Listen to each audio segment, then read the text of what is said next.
Imagine कीजिए दोस्तों, सर्दी का मौसम हो लेकिन तापमान में लगातार वृद्धि हो रही हो। पहाड़ों पर बर्फ गिरने की जगह जंगलों से आग की लपटें उठ रही हो। ये कोई मौसम परिवर्तन नहीं है, ये है प्रकृति की चेतावनी। ये चेतावनी है ग्लेशियर के पिघलने की, ये चेतावनी है बिन मौसम बरसात की, ये चेतावनी है आने वाले भविष्य की कि किस प्रकार से हमारी पृथ्वी पर जलवायु परिवर्तन हो रहा है, ग्लोबल वार्मिंग हो रही है। ये संकेत है मानव को अपने द्वारा की गई गतिविधियों पर रोक लगाने की कि आने वाले समय में हमारी पृथ्वी लगातार आग की गोले की तरफ बढ़ती जा रही है। किस तरह से पृथ्वी पर अलग अलग गतिविधियां बिन मौसम की बरसात, बिन मौसम की लगती हुई आग देखने को मिल रही है। इस बार फिर से एक बार खबर आई है कि उत्तराखंड में बर्फ रही शीतकाल क्यों देखने को मिल रहा है। उत्तराखंड से लेकर हिमाचल प्रदेश, हिमाचल प्रदेश से लेकर जम्मू कश्मीर और जम्मू कश्मीर से लेकर के पूरा हिमालय सूखा रहा है, जहां दिसंबर और जनवरी के महीने में बर्फबारी देखने को मिलती है, जिसकी वजह से जो पर्यटन है वो बड़ी मात्रा में यहाँ पर देखने को मिलता है। लोग अलग अलग क्षेत्रों से, अलग अलग देशों से इस क्षेत्र में घूमने के लिए आते हैं। वहीं इस बार सूखा देखने को मिला है, यानी कि यहाँ पर किसी भी प्रकार की कोई बर्फबारी नहीं हुई है और ऐसा कोई पहली बार नहीं हुआ है। ये घटनाएं पहले भी देखी गई हैं। इस वर्ष भी जो उत्तराखंड है, उत्तराखंड के वनों में आग देखने को मिली है। न केवल भारत में बल्कि अलग अलग देशों में भी इस प्रकार की घटनाएं देखने को मिलती हैं। पिछले ही वर्ष 2025 में कैलिफोर्निया के जंगलों में भारी मात्रा में हमें आग लगती हुई देखने को मिली थी, जिसको काफ़ी लंबी समय बाद जो है बुझाया गया था। उत्तराखंड के जंगलों में पहले भी आग लगती हुई देखने को मिली और हाल ही की घटना जो चिली के जंगलों में अब आग लग रही है। तो विंटर जो उत्तराखंड से कश्मीर तक हिमालयी जंगलों में असामयिक आग लगती हुई देखने को मिल रही है। इस वर्ष भी ये आग देखने को मिली, जिस पर काबू पाना काफ़ी मुश्किल हो रहा है। ये सारी घटनाएं क्यों हो रही हैं? आखिरकार क्या है इसका कारण? किस प्रकार से इन सारी घटनाओं को रोका जा सकता है? इसका प्रभाव क्या होगा पूरी पृथ्वी पर, मानव जीवन पर, जलवायु पर? उस सबको हम इस वीडियो में कवर करेंगे। तो खबर क्या आ रही है? सर्दियों में जंगलों में आग लगने की घटनाएं दिन ब दिन बढ़ती जा रही हैं। ये साफ संकेत दे रहा है कि किस प्रकार से हम ग्लोबल वार्मिंग कर रहे हैं, जिससे हमारी पूरी जलवायु परिवर्तन होती जा रही है। जहां सर्दियों में मौसम में बर्फ पड़ा करती थी, आज वहां उन जंगलों में आग की लपटें देखने को मिल रही हैं। उत्तराखंड, हिमाचल प्रदेश, जम्मू कश्मीर जो कि बर्फ के नाम से जाने जाते थे, स्नोफॉल के नाम से जाने जाते थे, आज वहां के जंगल आग की लपटों में जल रहे हैं। जनवरी में भी आग की घटनाएं देखने को मिल रही हैं, जहां सूर्य जो है दक्षिणायन कर जाता है, यानी कि दक्षिण में स्थापित हो जाता है। जो पृथ्वी का हिस्सा है दक्षिण वाला, वो सूर्य के सामने आ जाता है, जबकि उत्तरी जो भाग होता है पृथ्वी का, वो सूर्य से दूर हो जाता है, जिसकी वजह से यहाँ का तापमान गिर जाता है और यहाँ पर अधिकतर बर्फबारी देखने को मिलती है। लेकिन अब जो घटनाएं देखने को मिल रही हैं वो मिल रही हैं कि इस टाइम पर भी इन जंगलों में आग देखने को मिल रही है, शुष्क मौसम देखने को मिल रहा है, बर्फबारी नहीं हो पा रही है। तो किस तरह से जो हमारा पूरा मौसम परिवर्तन है वो देखने को मिल रहा है। असामयिक आग का अर्थ क्या होता है? तो ये सामान्यतः मार्च जून में लगती है। हम अक्सर देखने को मिलता है जब जो सूर्य है वो उत्तरायण की ओर चला जाता है, यानी कि जो पृथ्वी है वो सूर्य की ओर मुख करने लगती है उत्तर वाली भाग से। तो उस टाइम पर जो मार्च जून होता है ये पतझड़ का मौसम होता है। इस टाइम पर हमें जंगलों में आग की घटनाएं ज़्यादा देखने को मिलती हैं।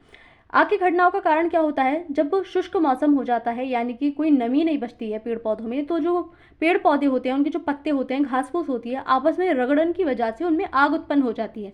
तो इस वजह से इस शुष्क मौसम में, पतझड़ के मौसम में यहाँ पर हमें आग देखने को मिलती है। लेकिन अब क्या हो रहा है? दिसंबर और जनवरी जब बर्फबारी होती है, नमी होती है बहुत ज़्यादा, ऐसे मौसम में हमें आग देखने को मिल रही है। लेकिन अब सर्दियों में भी आग हमें देखने को मिलती है। जलवायु परिवर्तन का साफ संकेत इन घटनाओं से हमें देखने को मिलता है।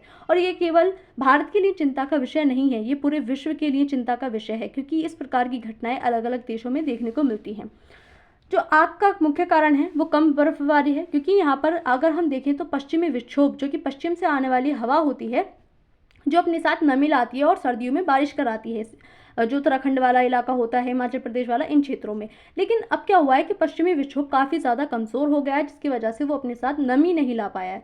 इसी वजह से यहाँ का मौसम ज़्यादा शुष्क हुआ है और शुष्क होने की वजह से इन जंगलों में आग देखने को मिल रही है। लंबा सूखा काल रहा है, तापमान में लगातार वृद्धि हो रही है। जो तापमान है वो सर्दियों में अब हमें देखने को मिलता है कि सर्दियाँ बहुत कम टाइम के लिए जो उत्तर भारत है यहाँ पर अब हमें देखने को मिलती हैं। कई बार बर्फबारी नहीं होती है, जैसे अभी भी बहुत कम बर्फबारी देखने को मिली है। पिछले वर्ष भी कम ही बर्फबारी बर्फबारी देखने को मिली थी। तो इस प्रकार से जो तापमान में वृद्धि है वो देखने को मिलती है। मानवीय गतिविधियां भी एक मुख्य कारण होती हैं। जो कर्तन और दहन वाली कृषि होती है, यानी कि कृषि को काट करके और वहां पर आग जला दी जाती है ताकि जमीन को साफ किया जाए, तो इसी की वजह से अगर शुष्क मौसम होता है तो जो आग है वो बहुत तेजी से फैल जाती है। एक छोटी सी चिंगारी पूरे जंगल को जला देती है। तो कुछ मानवीय गतिविधियां भी होती हैं, जैसे कि शिकार वगैरह करने के लिए आग जलाते हैं। तो इसी वजह से यहाँ पर इन जंगलों में आग देखने को मिलती है।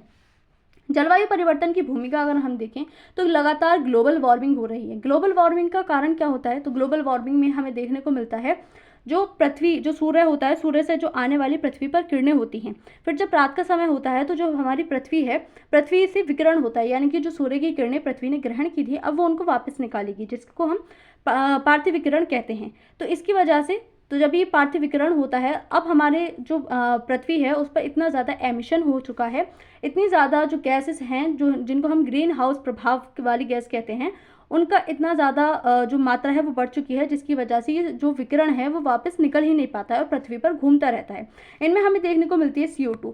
CO2 डेंजर गैस नहीं है, इसकी बढ़ी हुई मात्रा डेंजर होती है, यानी कि CO2 खतरनाक नहीं है। अगर CO2 ना हो तो पृथ्वी जो है वो रात के समय में एक बर्फ का गोला बन जाए, यानी कि पूरी ठंडी हो जाए, पूरी तरह सब कुछ जम जाए। इसलिए CO2 का होना ज़रूरी है, लेकिन CO2 की बढ़ी हुई मात्रा बहुत ज़्यादा खतरनाक होती है। CO2, CFC जो मीथेन होती है, ये कुछ ऐसी गैसें होती हैं जो कि ग्रीन हाउस प्रभाव पैदा करती हैं, यानी कि विकिरण को वापस नहीं जाने देती, जिसकी वजह से पृथ्वी का तापमान बढ़ता हुआ दिखाई देता है।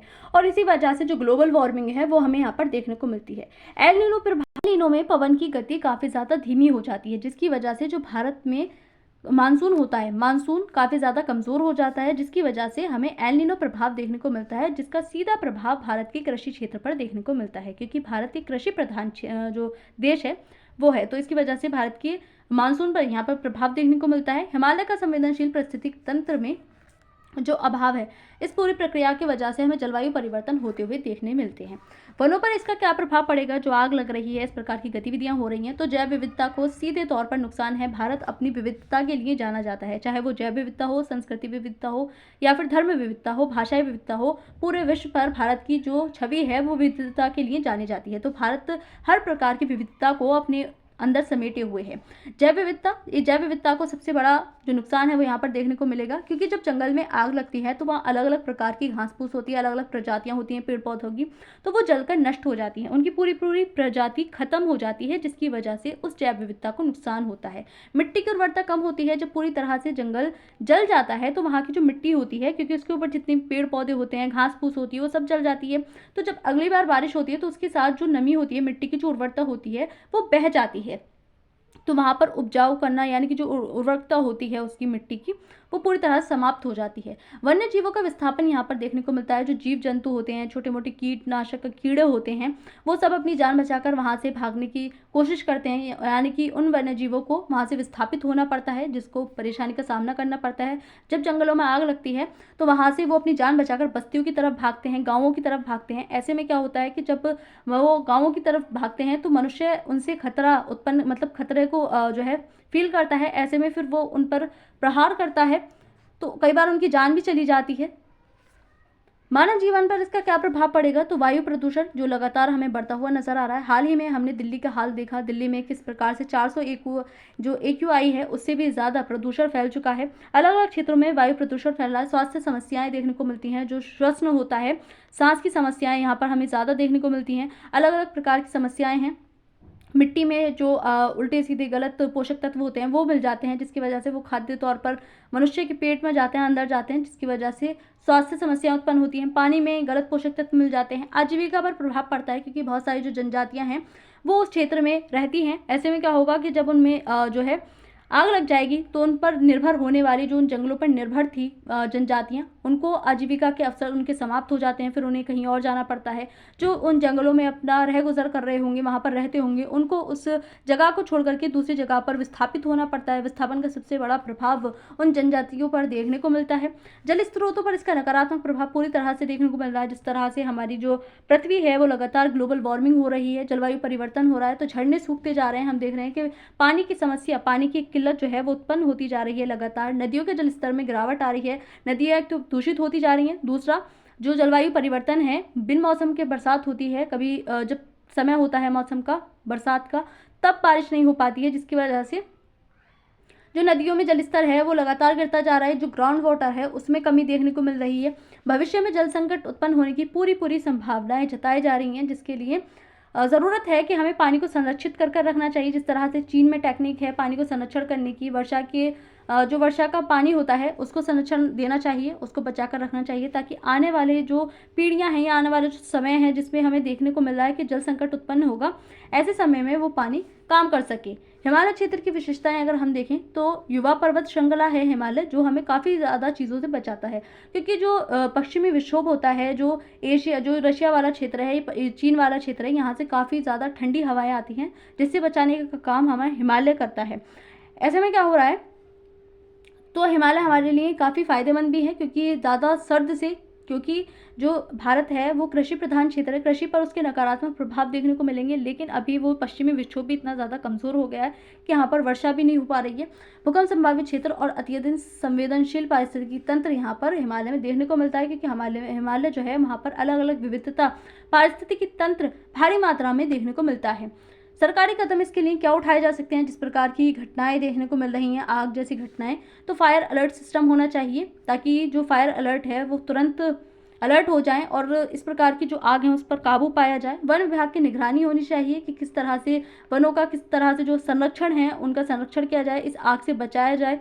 स्थानीय प्रशासन की भूमिका यहाँ पर अत्यधिक महत्वपूर्ण है। जो स्थानीय प्रशासन है वो डायरेक्ट वहाँ पर नज़र रख सकता है, तो उनको जो है एक्टिव रहना चाहिए हर तरह से, हर एक स्थिति में। तकनीकी उपाय क्या हो सकते हैं? तो आज के टाइम में जो टेक्निक है वो काफ़ी ज़्यादा हाई हो चुकी है। सैटेलाइट की निगरानी की जानी चाहिए, कौन से क्षेत्र में किस प्रकार की जलवायु बन रही है, कैसा मौसम बन रहा है, कहाँ घटनाएं हैं हो सकती हैं कि आग लग सकती है, शुष्क मौसम ज़्यादा कहाँ पर देखने को मिल रहा है, ये सारी चीज़ें सैटेलाइट से पता चल जाती हैं। तो ये सैटेलाइट को इतना मजबूत करना चाहिए कि इन पर जो फ़ौरन एक्शन है वो लिया जा सके। कुछ भी ऐसी घटनाएं देखने को मिलती हैं, ड्रोन का उपयोग किया जाए, अलग अलग क्षेत्रों का जो सर्वेक्षण है वो किया जाए कि कहाँ पर किस तरह की स्थिति बन रही है, कहीं कोई डेंजर जोन तो नहीं बन रहा है। रियल टाइम डेटा होना चाहिए, जो कि समय के साथ साथ मिलते रहना चाहिए, जिस पर प्रशासन की लगातार कार्रवाई होनी चाहिए। स्थानीय समुदाय की इसमें भूमिका हो सकती है। जागरूकता अभियान चला करके लोगों को इसके प्रति जागरूक किया जाए कि किस तरह से जंगलों का संरक्षण किया जाए, उनको जो आग की घटनाएं होती हैं उनसे बचाया जाए, क्योंकि इससे न केवल पारिस्थितिक तंत्र, जैव विविधता, पर्यावरण, बल्कि जो सामाजिक स्थितियां हैं, जो समाज है, उस पर भी नकारात्मक प्रभाव देखने को मिलते हैं। पारंपरिक ज्ञान होना चाहिए कि जंगलों को किस तरह से सुरक्षित रखा जाए, उनसे किस तरह से होने वाली घटनाओं से बचाया जाए। वन सुरक्षा समितियां बनाई जानी चाहिए, अलग अलग जगह पर स्थानीय समितियां होनी चाहिए जो इनके लिए डायरेक्ट एक्शन ले सके और जल्दी एक्शन ले सके। भारत पर इसके क्या व्यापक प्रभाव देखने को मिलेंगे? तो जलवायु अस्थिरता जो कि लगातार बनी हुई है, सबसे बड़ा जो प्रभाव है वो भारत की जलवायु पर देखने को मिलेगा। जो कृषि है भारत की कृषि पर देखने को मिलेगा, क्योंकि जो भारत है वो अपनी ज़्यादातर कृषि पर डिपेंड करता है। ऐसे में क्या होगा, मानसून का कमज़ोर होना और गलत टाइम पर मानसून का आना, जिससे सीधा प्रभाव भारत की कृषि पर पड़ेगा। तो भारत की जो नकारात्मक प्रभाव है उसमें कृषि सबसे महत्वपूर्ण फैक्टर है। आपदा जोखिम में यहाँ पर वृद्धि होती है जब इस प्रकार की गतिविधियाँ होती हैं, ग्लोबल वार्मिंग होती है, तो इससे क्या होता है, गलत जगह पर भूकंप आ रहे हैं, बाढ़ जैसी स्थितियाँ हमें देखने को मिलती हैं, बाढ़ वगैरह, और जो चक्रवात हैं, चक्रवातों में लगातार वृद्धि होती है। जैसे अभी हमने हाल ही में काफ़ी ज़्यादा चक्रवात देखी, जो हमारा इंडोनेशिया वाली जगह है और जो हमारा पूर्वी तट है, यहाँ पर हमें बंगाल की खाड़ी में उत्पन्न होने वाले चक्रवातों की संख्या में लगातार वृद्धि होती हुई दिखाई दे रही है। अरेबियन सी में कम चक्रवात देखने को मिलते थे, लेकिन जलवायु परिवर्तन की वजह से अरेबियन सी में भी चक्रवातों की संख्या बढ़ती जा रही है।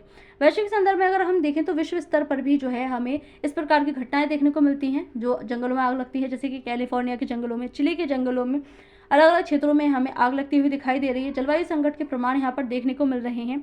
इस जलवायु की वजह से जो ग्लोबल वार्मिंग हो रही है, जो ग्लेशियर हैं, ग्लेशियर पिघल रहे हैं, जिसकी वजह से जो समुद्र का पानी है उसके तल में लगातार वृद्धि हो रही है।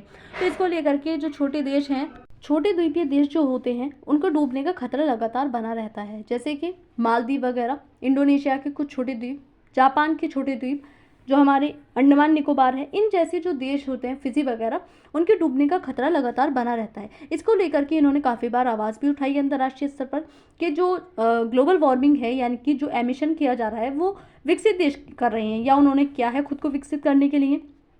अब ये ज़रूरत है कि जो विकसित देश हैं वो अविकसित देशों की मदद करें, यानी कि इस ग्लोबल वार्मिंग को रोकने के लिए उनको फंड दें या उनकी आर्थिक स्थिति को सुधारने के लिए उनको पैसे दें, वहाँ से उनको निकाला जाए। क्योंकि आने वाले समय में हो सकता है कि जिस तरह से समुद्र तल बढ़ता जा रहा है तो उनको पूरी तरह से डुबो दे, तो उनके लिए काफ़ी ज़्यादा खतरे बनते जा रहे हैं। जलवायु संकट के प्रमाण यहाँ पर साफ तौर से दिखाई दे रहे हैं। तो जो एमिशन है, जो कि प्रदूषण होता है, उसको रोकने के लिए अलग अलग प्रकार की जो गतिविधियां हैं, इसको रोकने के लिए पूरे अंतर्राष्ट्रीय स्तर पर काम भी किए जा रहे हैं। आगे की चुनौतियां अगर हम देखें तो जलवायु अनुकूल यहाँ पर देखने को मिल रही है। नीतिगत सुधार की ज़रूरत है। जिस तरह से चुनौतियां उत्पन्न हो रही है ग्लोबल वार्मिंग को लेकर के, जलवायु परिवर्तन को लेकर के, तो ज़रूरत है कि नीतियां बनाई जाएं अंतर्राष्ट्रीय स्तर पर, क्योंकि ये केवल भारत के लिए चुनौती नहीं है बल्कि पूरे विश्व के लिए चुनौती है। तो पूरे विश्व को इसका समाधान निकालना होगा। नीतियां बनानी चाहिए। जो विकसित देश हैं उनको मदद करनी चाहिए, विकासशील देशों को उनको विकसित करने में, अविकसित देशों की मदद करनी चाहिए ताकि वो भी उस पूरी स्थिति से उभर सकें, उसका सामना कर सकें। स्थायी विकास यहाँ पर हमें देखना होना चाहिए। समाधान अगर हम देखें, वन प्रबंधन सुधार होना चाहिए, ज़्यादा से ज़्यादा वन लगाए जाने चाहिए। जो जंगल होते हैं उनमें आग जो होती है उससे बचना चाहिए। कर्तन दहन जो कृषि होती है उस पर रोक लगानी चाहिए, क्योंकि इससे कई बार क्या होता है कि पूरे जंगल जल जाते हैं। ग्रीन कवर बढ़ाना चाहिए, जो कि हाइड्रोजन है उसका ज़्यादा से ज़्यादा उपयोग किया जाना चाहिए। एमिशन फैलाने वाली चीज़ों का कम से कम उपयोग किया जाना चाहिए, उन पर रोक लगानी चाहिए, जैसे कि व्हीकल्स वगैरह होते हैं, पेट्रोल होता है, इन सब पर रोक लगाई जानी चाहिए। कार्बन उत्सर्जन कम से कम करना चाहिए। जो नेट ज़ीरो का लेकर के चल रहे हैं उसको ज़्यादा से ज़्यादा बढ़ावा देना चाहिए। तो सर्दियों में जंगलों की आग एक चिंता का विषय लगातार जो कि बनती जा रही है, न केवल भारत के लिए पूरे विश्व के लिए गंभीर चेतावनी ये जाहिर कर रही है प्रकृति कि आने वाले समय में किस प्रकार का माहौल हो सकता है। पूरी पृथ्वी जो है वो आग का गोला बन सकती है। तत्काल व दीर्घकालिक कदम आवश्यक उठाए जाने चाहिए। जल्दी ही कदम इसके लिए कोई उठाने चाहिए, और वो भी ऐसे कदम जो कि लंबे समय तक इस पर कार्य कर सकें, ताकि न केवल अब पृथ्वी को सुरक्षित रखा जाए बल्कि आने वाले जो पीढ़ियां हैं उनको भी हम पृथ्वी को सुरक्षित दे सकें। हम इतना एमिशन कर जाएंगे तो आने वाली पीढ़ियां किस तरह से अपना गुजर बसर करेंगी इस पृथ्वी पर, ये सोचने वाली बात है। तो ज़रूरत है कि अभी हमें इस प्रकार की गतिविधियां करनी चाहिए कि इस पूरे एमिशन को रोकना चाहिए, और होने वाली ग्लोबल वार्मिंग है उसको घटाने की काम अब किए जाने चाहिए। तो आज की इस वीडियो में इतना ही।